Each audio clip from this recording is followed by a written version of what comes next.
Hey, what's up guys? Welcome back to the channel. I'm going to do an unboxing for you today. We're going to take a look at the SPK Stormbreaker from RLAARLO. This is the carbon fiber edition. It's a 10 scale buggy, very popular right now, but we're going to compare it against a similarly priced buggy. This is the ARRMA Typhon Grom.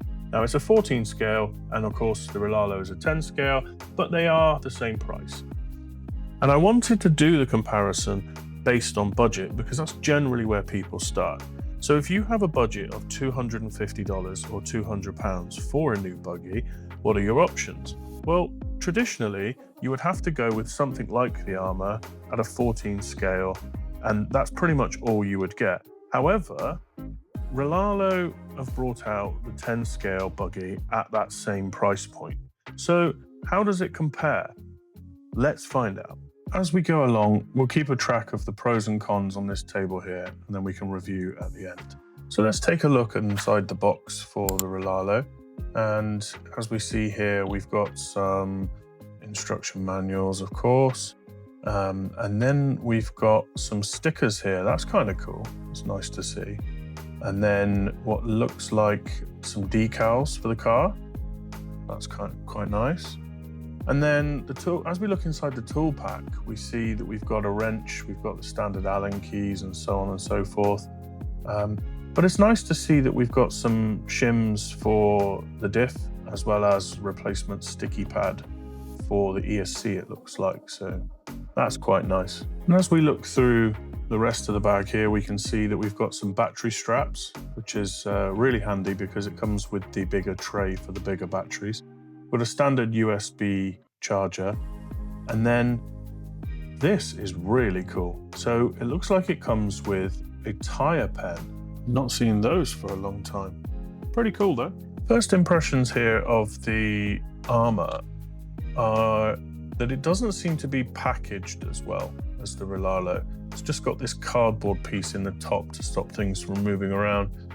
The accessory pack must be in the bottom, so we'll come back to that. So we'll take another look at what else comes with the RLAARLO here, and we've got the front bumper here.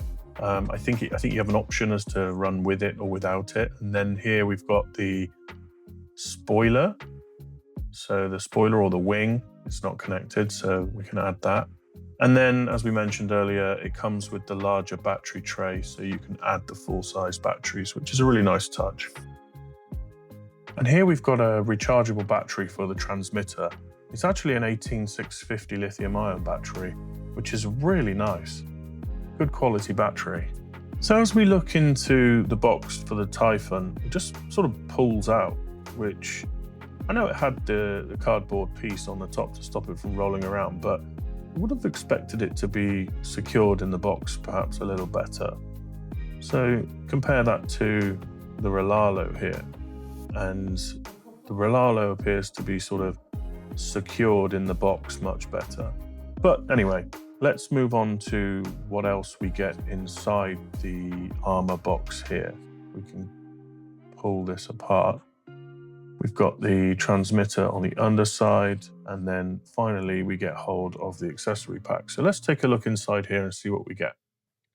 Standard USB battery charger there.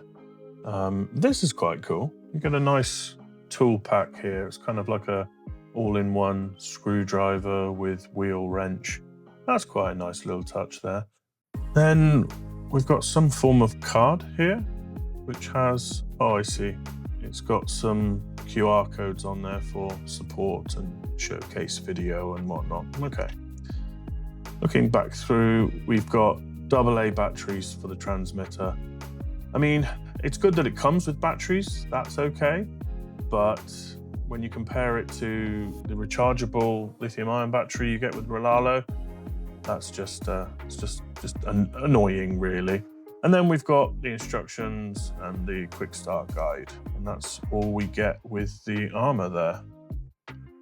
And then in the box, we also get a 2S LiPo battery here with an XT30 connector. And then the transmitter, which is just a small Spectrum transmitter. So let's carry on unboxing the RLAARLO now. I'll just take out the transmitter here, and first impressions here are it's quite a nice transmitter, and it looks to be a fairly new one. I think the previous RLAARLO transmitters were based on the Dumbo RC ones, but this looks to be completely new. And if you see here, it's actually got a USB-C connector, which is really nice. So I guess what that means is that you can put the battery into the transmitter and then charge it via the transmitter itself with a USB-C cable, which is really cool. It means you don't have to take the battery out every time you want to charge it. We'll jump forward a bit here to unpacking the RLAARLO car.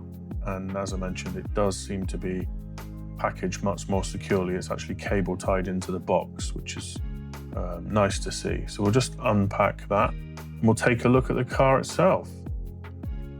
Now we have them side by side. Of course, we can see the obvious size difference between a 14 scale and a 10 scale, but we'll take the body off of the Stormbreaker here, the RLAARLO, and it's a nicely painted body. It is semi-clipless, which can be annoying at times. I know a lot of cars are going clipless now, but this one's semi-clipless. It slides in at the back and then the clip on the front. The ARRMA here is entirely clipless, so it's got a little catch on the front and then it slides into the back. I just find these fiddly. They're just really difficult to get on. I don't like clipless bodies at all. So yeah, that's annoying for me. And let's take a look at the battery in the RLAARLO. It's a 3S battery, comes with the Stormbreaker, 2200. And of course, the ARRMA comes with just a 2S battery, but it is advertised to support 2 or 3S. I think that's where the 223S naming comes from. But back to the RLAARLO, and as we talked about, the battery, the larger battery tray does sort of fit into there to enable you to add sort of larger batteries to the RLAARLO, which is good. You don't have that option with the ARRMA. It can only take the small batteries, which is a bit of a shame, but it is quite a small car. So as we continue to look at the ARRMA, you see here that it's got a 2-in-1 ESC and receiver. That's got to go on the list for me. I just find that really annoying. I won't go into much time comparing any of the other electronics because they are completely different scale cars. So they're going to have completely different motors, completely different sort of power ESCs. So there's little point in that. This is more a comparison of build quality and what you get for your money. The ARRMA here feels very plasticky. It's got double wishbone suspension. I think these are oil-filled shocks, but it's all plastic, so it does feel like something's going to snap here if you were to crash. It doesn't appear to be, particularly well made. Plastic chassis, and just overall feels cool. Overall just feels very plasticky.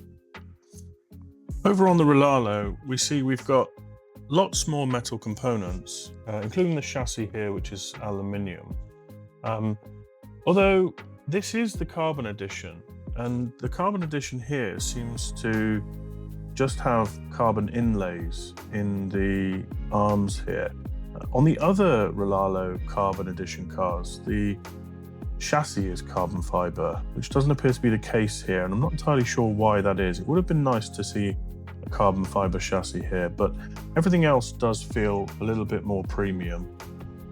Let's get the rear wing added to the RLAARLO and then connect the battery and get it powered up, and we can take a look and compare the two. So as we get it powered on here, just have a look and we can see that that's nice, strong, powerful servo here, quite responsive. We've got the batteries in the ARRMA transmitter, and then I noticed this, which is just annoying. Such a poor design for a transmitter. It doesn't stand up. That's definitely going on the list. The ARRMA will of course have a mini servo for the steering, but equally as responsive really.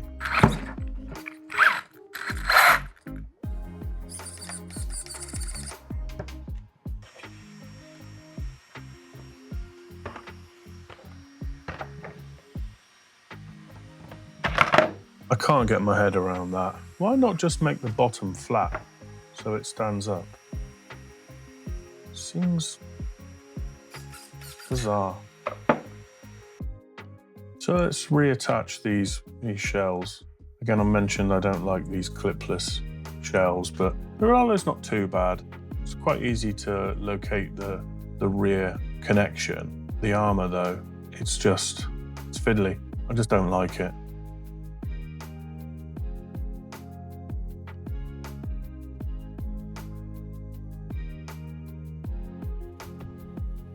So far on the RLAARLO side, we've got a thoughtful accessory pack, the tyre pen, the shims for the diff, the fact that it comes with a rechargeable battery for the transmitter, the new transmitter design, and of course it's a great looking car. Although, as we talked about, they call it the Carbon Edition. I'd like to see some more carbon. There may be a reason for this. We may find out from RLAARLO themselves. On the ARRMA side, however, things aren't looking so great. It looks nice. It feels too plasticky. It feels like a toy. I'm just not a fan. The clipless body really drove me up the wall when I was trying to put it back on. I'm just not a fan of it. I think for this price point, you can't beat the RLAARLO. You're of course getting the 10 scale car for the price of a 14 scale. You're getting aluminium chassis, you're getting more premium parts. I think it's a better car all round for the money. I really think you can't go wrong. I think RLAARLO have knocked it out of the park here. Like I said, it would be really nice to see carbon fiber chassis. With the ARRMA, it was just disappointing. It feels plasticky, it feels flimsy, everything's got a lot of play. It just looks like it would break. One thing I didn't mention in the unboxing was the gyro. I will say credit to ARRMA for including a gyro. It looks like it works quite well. I've only had a little drive around inside. I did want to get these cars outside and do a nice sort of speed run and compare, but unfortunately the weather's turned on us and it's just raining, so I'm not able to get out yet. But stay tuned, subscribe, like this video, and we will get these out. We will do a head-to-head and compare the speed runs against what they advertise on the box. But for now, for me, the RLAARLO wins hands down.